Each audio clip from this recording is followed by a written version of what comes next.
Welcome to next India. आज है 19 जून 2021 और 19 जून 2021 से करंट अफेयर्स के जितने भी इंपॉर्टेंट क्वेश्चन बन सकते हैं सारे हम इस वीडियो में डिस्कस करेंगे। और प्रत्येक क्वेश्चन से रिलेटेड इंपॉर्टेंट फैक्ट भी हम इस वीडियो में बताएंगे। आप इस वीडियो को पूरा ध्यान से देखिए। अंत में मैं आपसे एक क्वेश्चन भी पूछूंगा, उसका जवाब आपको कमेंट बॉक्स में बताना है। यदि वीडियो अच्छा लगे तो लाइक, कमेंट तथा शेयर करना ना भूलें तथा चैनल को सब्सक्राइब जरूर कर लें। वीडियो के नीचे आपको एक सब्सक्राइब लाल कलर का बटन दिख रहा होगा, वहां पर जाकर चैनल को सब्सक्राइब कर ले तथा उसके बगल में बेल आइकन का बटन दिख रहा होगा, उससे जाकर प्रेस कर ले ताकि हमारे तरफ से आने वाले सभी अपडेट्स आपको जल्दी मिल जाए। हम प्रत्येक दिन सुबह सुबह के समय में प्रत्येक दिन का करंट अफेयर्स लाते हैं, सोमवार से शनिवार तक, तथा प्रत्येक रविवार को पिछले 7 दिन का टेस्ट क्यूज रहता है तथा प्रत्येक सप्ताह के प्रत्येक सप्ताह के अंदर 1 से 2 या तीन दिन तक कोई एक स्टैटिक जीके या कोई भी पॉइंट का एक रिव्यू रहता है, उसे भी देखना आप ना भूलें। यदि आप इस वीडियो का पीडीएफ फाइल पाना चाहते हैं तो आप इस वीडियो के दिए गए डिस्क्रिप्शन में दिए गए लिंक के द्वारा हमारे टेलीग्राम चैनल को ज्वाइन कर ले तथा वहां आपको सारे के सारे पीडीएफ एक साथ मिल जाएंगे। सभी वीडियो का लिंक भी वहां पर एक साथ मिल जाएगा। तो आप टेलीग्राम चैनल पर जाएं और वहां से पीडीएफ डाउनलोड कर लें। तो चलिए दोस्तों, आज स्टार्ट करते हैं। आज का पहला क्वेश्चन है, हाल ही में सस्टेनेबल गैस्ट्रोनॉमी डे कब मनाया गया है? तो हाल ही में कल के दिन 18 जून को सस्टेनेबल गैस्ट्रोनॉमी डे मनाया गया है।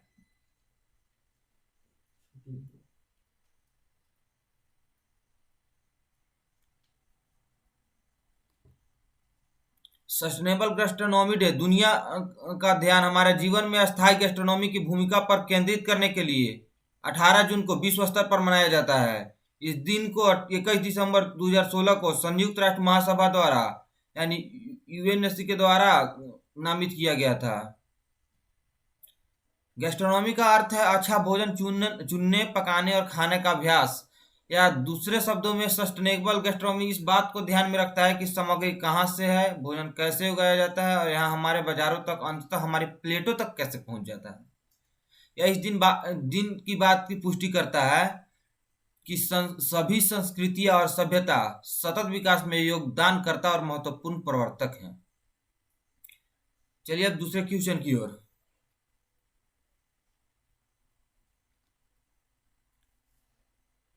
दूसरा क्वेश्चन है, हाल ही में वैश्विक शांति सूचकांक यानी ग्लोबल पीस इंडेक्स 2021 जारी की गई है। इसमें भारत का रैंकिंग क्या रहा है?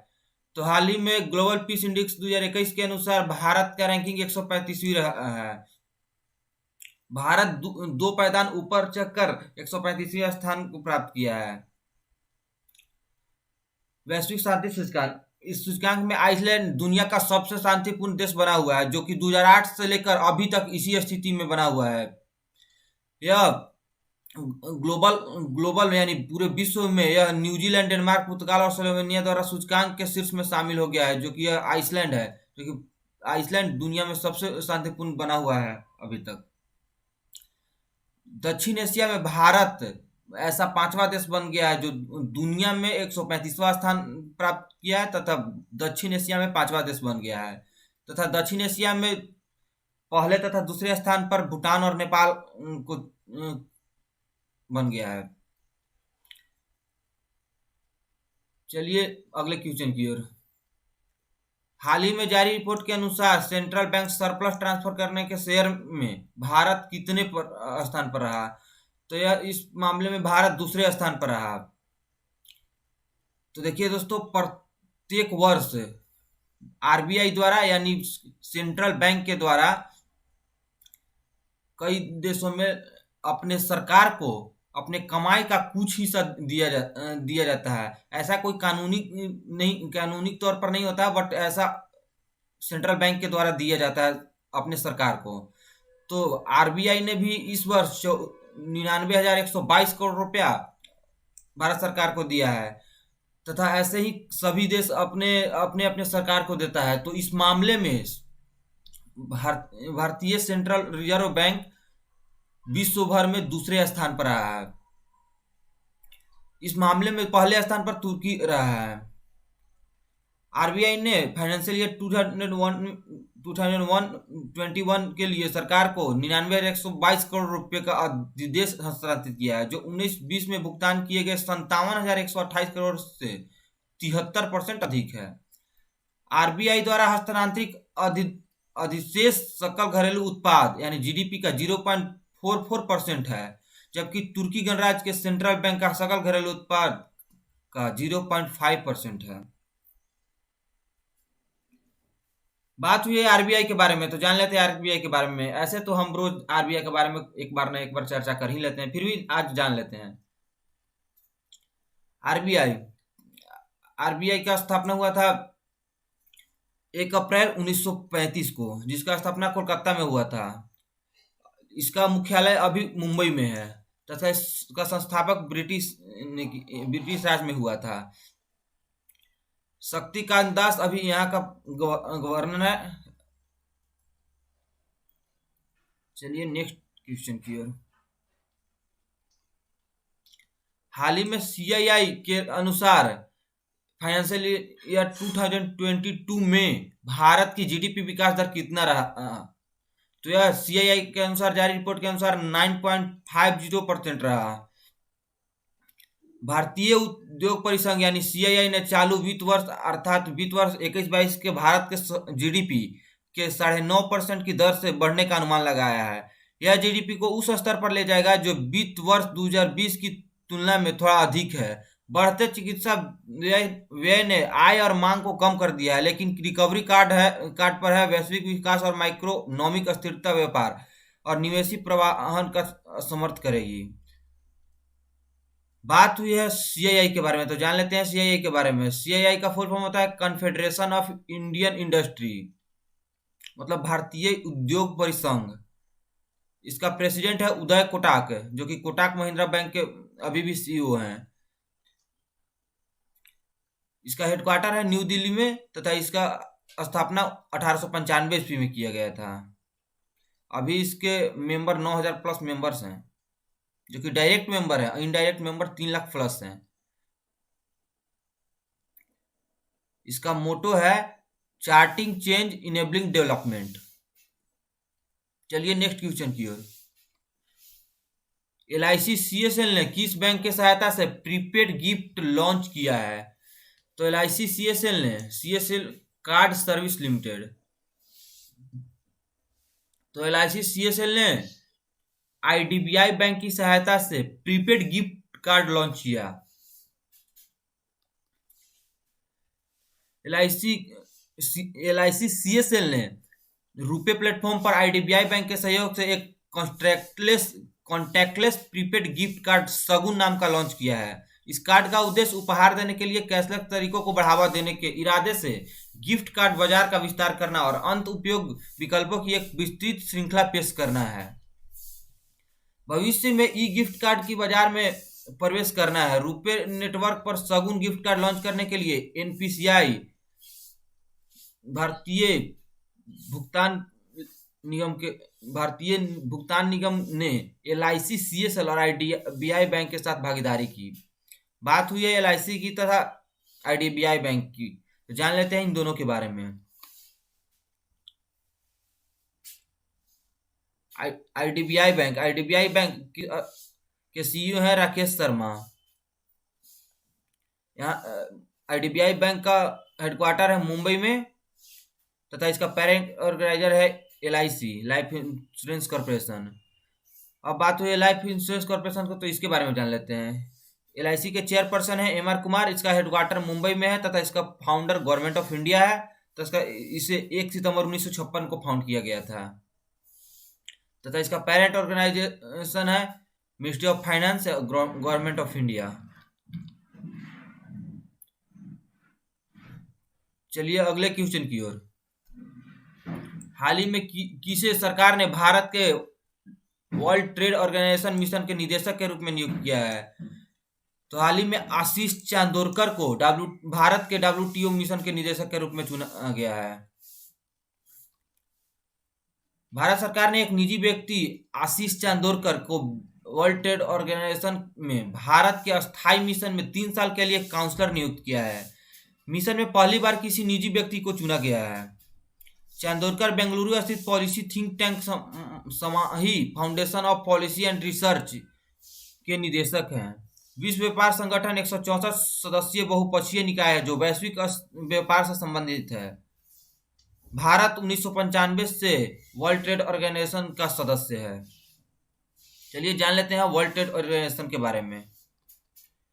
इसका स्थापना 1 जनवरी 1995 में हुआ था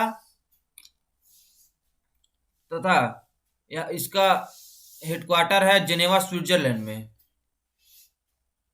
यहाँ का एमडी है नागोची ओकोजो इवियाला। तो हम अब जान लिए वर्ल्ड ट्रेड ऑर्गेनाइजेशन के बारे में। तो अब चलते हैं अगले क्वेश्चन की ओर। कौन सी स्पेस एजेंसी दुनिया का पहला लकड़ी का उपग्रह लॉन्च करेगी? तो यूरोपियन स्पेस एजेंसी यानी ईएसए दुनिया का पहला लकड़ी का उपग्रह लॉन्च करेगी। तो यह कल का लेटेस्ट न्यूज जिसमें बताया गया है इस ईएसए के द्वारा कि वह दुनिया का पहला लकड़ी का उपग्रह लॉन्च करेगी। ईएसए ने दुनिया के पहले लकड़ी के उपग्रह को लॉन्च करने की योजना बनाई है। इसे न्यूजीलैंड से लॉन्च किया जा रहा है। इसे 2021 के अंत तक रॉकेट लैब इलेक्ट्रॉन रॉकेट से लॉन्च किया जाएगा। उपग्रह जारी मैकिनेन के दिमाग की यह उपज है। अब बात हुई है ईएसए के बारे में, तो जान लेते हैं ईएसए के बारे में। ईएसए का फुल फॉर्म होता है यूरोपियन स्पेस एजेंसी। ईएसए का हेडक्वार्टर है पेरिस, फ्रांस में तथा इसका स्थापना 30 मई 1975 को यूरोप में किया गया था। इसका सीईओ है जोहान डिस्ट्रेच वार्नर। इसका कई देश फाउंडर थे जो आप ध्यान से पढ़ लीजिएगा, जैसे France, Germany, Italy, Netherlands TC. चलिए नेक्स्ट क्वेश्चन की ओर। कौन सी राज्य सरकार वैदिक शिक्षा और संस्कार बोर्ड स्थापित करेगी? तो राजस्थान सरकार द्वारा वैदिक शिक्षा और संस्कार बोर्ड स्थापित किया जाएगा। सांस्कृतिक शास्त्रों और वेदों के ज्ञान को पुनर्जीवित करने के लिए राजस्थान सरकार जल्द ही एक वैदिक शिक्षा और संस्कार बोर्ड का गठन करेगी। अगले 4 से 5 महीनों में बोर्ड गठन करने की संभावना जताई गई है। एमओएस यानी संस्कृत शिक्षा राज्य मंत्री सुभाष गर्ग ने उल्लेख किया है कि बोर्ड के लक्ष्यों, उद्देश्यों और कामकाज को परिभाषित करने के लिए गठित एक समिति ने अपनी रिपोर्ट राज्य सरकार को सौंप दी है। रिपोर्ट के आधार पर मॉड्यूल को बोर्ड के सामने प्रस्तुत किया जाएगा। उन्होंने कहा कि मुख्यमंत्री अशोक गहलोत की मंजूरी के बाद इस वैदिक बोर्ड को काम करेगा। बात तो ये राजस्थान के बारे में, तो जान लेते हैं राजस्थान के बारे में। राजस्थान यह है मैप में राजस्थान, इसके बगल में गुजरात है, इधर यूपी है तथा इधर मध्य प्रदेश है। राजस्थान का कैपिटल है जयपुर तथा यहाँ का गवर्नर है कालराज मिश्रा तथा यहाँ का सीएम अशोक गहलोत हैं। यहाँ पर 200 विधानसभा सीटें हैं तथा राज्यसभा सीटें की संख्या 10 है। लोकसभा सीटें की संख्या यहाँ पर 25 है।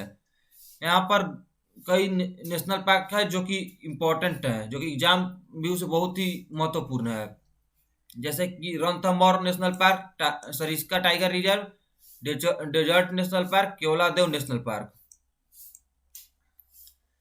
चलिए अगले क्वेश्चन की ओर। हाल ही में विश्व का तीसरा सबसे बड़ा हीरा कहाँ पाया गया है? तो विश्व का सबसे बड़ा हीरा बोत्सवाना में पाया गया है। यह दुनिया का तीसरा सबसे बड़ा यहाँ पर हीरा पाया गया है। बात हुई है हीरा के बारे में, तो जान लेते हैं हीरा के बारे में। हीरा एक प्रकार का क्रिस्टल हैबिट होता है जो कि ओक्टाहेड्रल टाइप का दिखता है। इसका फॉर्मूला मास होता है 12.01 ग्राम प्रति मोल तथा यह क्यूबिक टाइप का होता है।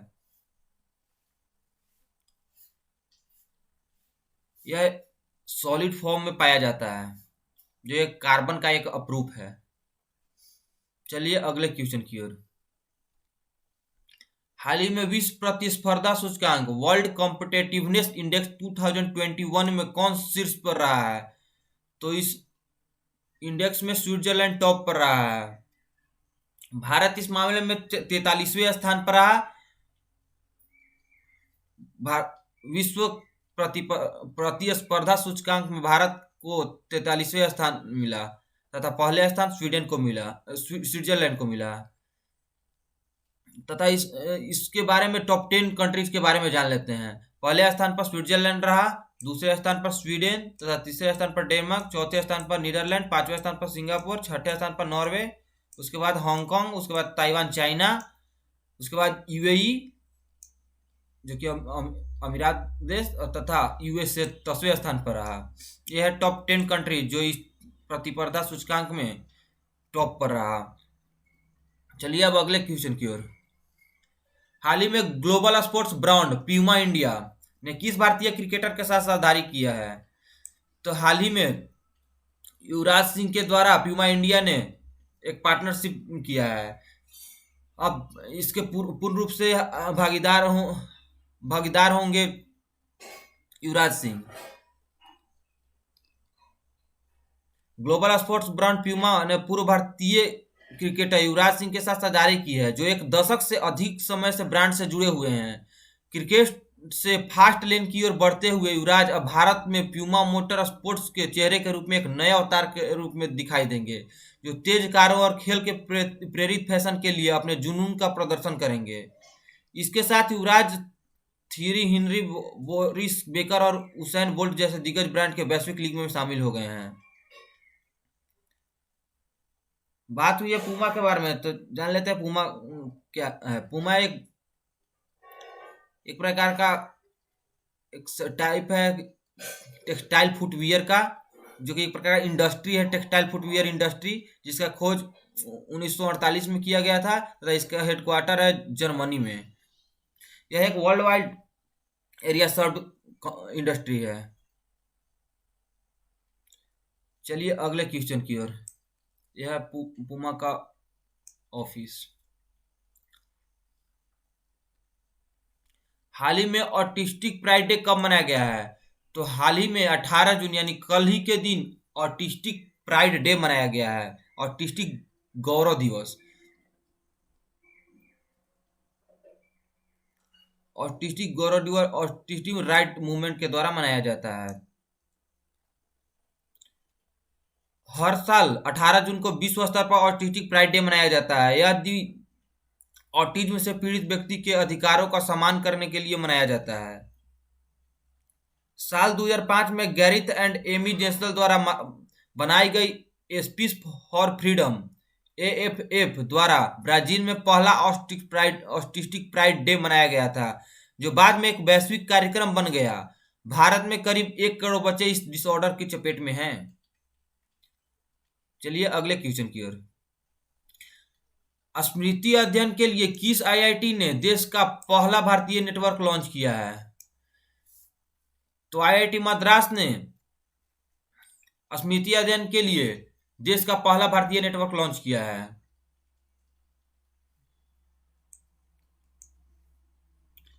चलिए अगले क्वेश्चन की ओर। हाल ही में नेबल नागवाड़ा घाटी चर्चा में यह परियोजना किस राज्य में स्थित है? तो यह परियोजना कर्नाटक राज्य में स्थित है।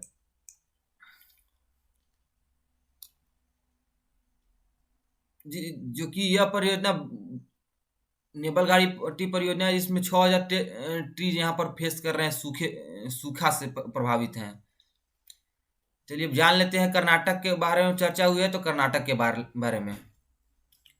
यह है मैप में कर्नाटका, जिसके नीचे में केरला है तथा यहाँ पर तमिलनाडु है, पर आंध्र प्रदेश है तथा यहाँ पर तेलंगाना है। बगल में यहाँ महाराष्ट्र है तथा यहाँ सा छोटा सा राज्य गोवा है।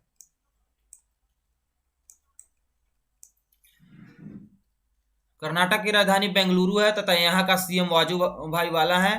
यहाँ का गवर्नर वाजूभाई वाला है तथा यहाँ का CM BS येदियुरप्पा है। यहाँ पर 28 लोकसभा सीटें हैं तथा 12 राज्यसभा सीटें हैं। यहाँ पर 224 विधानसभा सीटें हैं। यहाँ पर विधान परिषद भी है, जिसकी संख्या 25 है। यहाँ का मुख्य नेशनल पार्क है Anshi national park, Bandipur national park, Bannerghatta national park, Kudremukh national park, Nagarhole national park, जिसे राजीव गांधी नेशनल पार्क के नाम से जाना जाता है। चलिए अगले क्वेश्चन की ओर। अगला और आज का अंतिम क्वेश्चन। कौन सा भारतीय मूल का न्यायाधीश कनाडा के सर्वोच्च न्यायालय के नामित होने वाला पहला व्यक्ति बन गए हैं?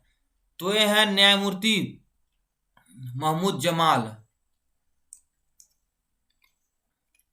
Canada appoint first person of colour to supreme court of justice Mahmud Jamal. चलिए दोस्तों, अब चलते हैं कल के वीडियो का लास्ट क्वेश्चन का। आई होप आप कमेंट बॉक्स में जवाब जरूर दिए होंगे और आपका जवाब सही भी हुआ होगा, क्योंकि आप जब प्रैक्टिस करते हैं तो आपको पिछला क्वेश्चन प्रत्येक दिन ध्यान में रहता है। और हम यहाँ पर पिछले दिए गए क्वेश्चन का ही 7 दिन के 10 दिन के अंदर वो क्वेश्चन एक डालते हैं, जिससे आपका एक क्वेश्चन रिवाइज हो जाता है पर डे। और पर डे हम एक क्वेश्चन पूछते हैं, उसका जवाब देना आप भूले मत, कृपया उसका जवाब जरूर दें। कल का क्वेश्चन था, मॉडल पंचायत नागरिक चार्टर किसने लॉन्च किया है? तो यह नरेंद्र सिंह तोमर के द्वारा लॉन्च किया गया है, मॉडल पंचायत नागरिक चार्टर। चलिए अब आज के लिए आपके लिए आज का क्वेश्चन, जिसका जवाब आप कमेंट बॉक्स में देना भूले मत, जरूर दे इसका कमेंट में जवाब। आज का क्वेश्चन है, इलाहाबाद उच्च न्यायालय के मुख्य न्यायाधीश के रूप में किससे नियुक्त किया गया है? तो दोस्तों इसका जवाब जरूर कमेंट बॉक्स में दें। आशा करता हूं आप जरूर इसका जवाब कमेंट बॉक्स में देंगे, तथा प्रत्येक दिन अपना रिवाइज कीजिए कि इस महीने में कौन सा दिवस मनाया गया है, तथा उसको एक लिस्ट के रूप में नीचे हमारे कमेंट बॉक्स में देना ना भूलें। ऐसे कमेंट्स में एक शब्द देने से जवाब आपको एक पूरे महीने का लगभग दिवस याद रहेगा। ऐसे प्रत्येक महीने के करने से पूरे वर्ष का दिवस लगभग आपके ध्यान में रहेगा। चलिए दोस्तों, यह हमारा है नेक्स्ट इंडिया नाम का चैनल। आपको वीडियो अच्छा लगे तो लाइक कमेंट तथा शेयर जरूर करें। चैनल अच्छा लगे तो सब्सक्राइब करना ना भूलें। हमारे यहाँ प्रत्येक दिन सुबह में ही करंट अफेयर्स अपडेट कर दिया जाता है, तथा किसी भी अपडेट के लिए आप हमारे टेलीग्राम चैनल ज्वाइन कर ले, तथा यूट्यूब चैनल सब्सक्राइब करने के बाद वहाँ पर आपको सभी के सभी वीडियो आपके पास मिल जाएगा। आप हमें फेसबुक पर भी फॉलो कर सकते हैं, ये रहा हमारा फेसबुक आईडी, तथा यहाँ इंस्टाग्राम आईडी है। तथा पीडीएफ पाने के लिए आप हमारे टेलीग्राम चैनल को पर जुड़ना न भूलें। आप हमारे टेलीग्राम चैनल को ज्वाइन कर लें, तथा वहाँ पर आपको सारे के सारे पीडीएफ एक साथ मिल जाएंगे। चलिए तो दोस्तों, फिलहाल के लिए आप सभी का बहुत बहुत धन्यवाद। मिलते हैं अगले वीडियो में, तब तक अपना ख्याल रखें, मुस्कुराते रहें, पढ़ते रहें, बड़ों का सम्मान करें, छोटों को प्यार दें, अपना व्यक्तित्व इस प्रकार से विकसित करें ताकि लोग, खास करके महिलाएं, आपके साथ सुरक्षित महसूस करें। धन्यवाद।